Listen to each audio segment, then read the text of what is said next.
সকল রাজনৈতিক দলের প্রতিনিধি গতকালকে প্রধান উপদেষ্টার মিটিং এ ছিল। এমন কোনো বক্তব্য কিন্তু কেউ দেয় নাই যে এই প্রোক্লামেশনের দরকার নেই কিংবা এটি রাজনৈতিক সম্প্রীতি বিনষ্ট করবে, বরঞ্চ সবাই বলেছে যে গত 1.5 দশকে সকলের আন্দোলন সংগ্রাম ত্যাগকে ধারণ করেই যেন আপনার এই ঘোষণাপত্রটি তৈরি করা হয়। তো সেই ক্ষেত্রে সবাই কিন্তু একমত হয়েছে। সংবিধান সংস্কারের প্রশ্নে যে বিষয়টি বারবার আসছে যে সংসদ ছাড়া সংবিধান আপনার সংশোধন করা উচিত হবে না, এই সরকারের যে জনসমর্থন সেটি বাংলাদেশের সৃষ্টির পর থেকে সবচেয়ে একটা বৃহৎ জনসমর্থন, যেটা রাজনৈতিক দলের বাইরেও বিভিন্ন নাগরিক সমাজ সাধারণ মানুষ কিন্তু সরকারকে সমর্থন দিয়েছে।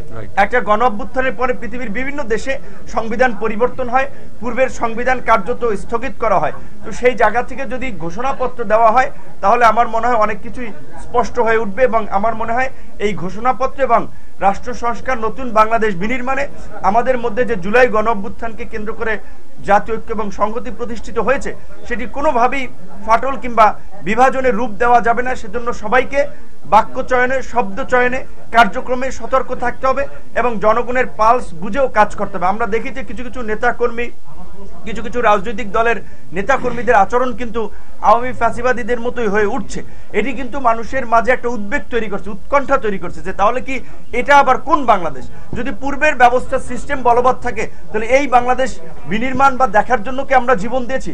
কাজেই রাজনৈতিক দলের দায়িত্ব এবং দায়িত্ববোধ রয়েছে জনগণের প্রতি সহনশীল থেকে নাগরিকদের প্রতি সম্মান দেখিয়ে তাদের রাজনৈতিক কর্মকাণ্ড পরিচালনা করা। কোনো দলের বাড়াবাড়ি, হানাহানি, মারামারি, দখলদারি, চাঁদাবাজি এগুলো যদি চলে সেই দল কিন্তু জনগণের দ্বারা প্রত্যাখ্যাত হবে। আমরা সকলকে এই বিষয়ে সতর্ক থাকার আহ্বান জানাই।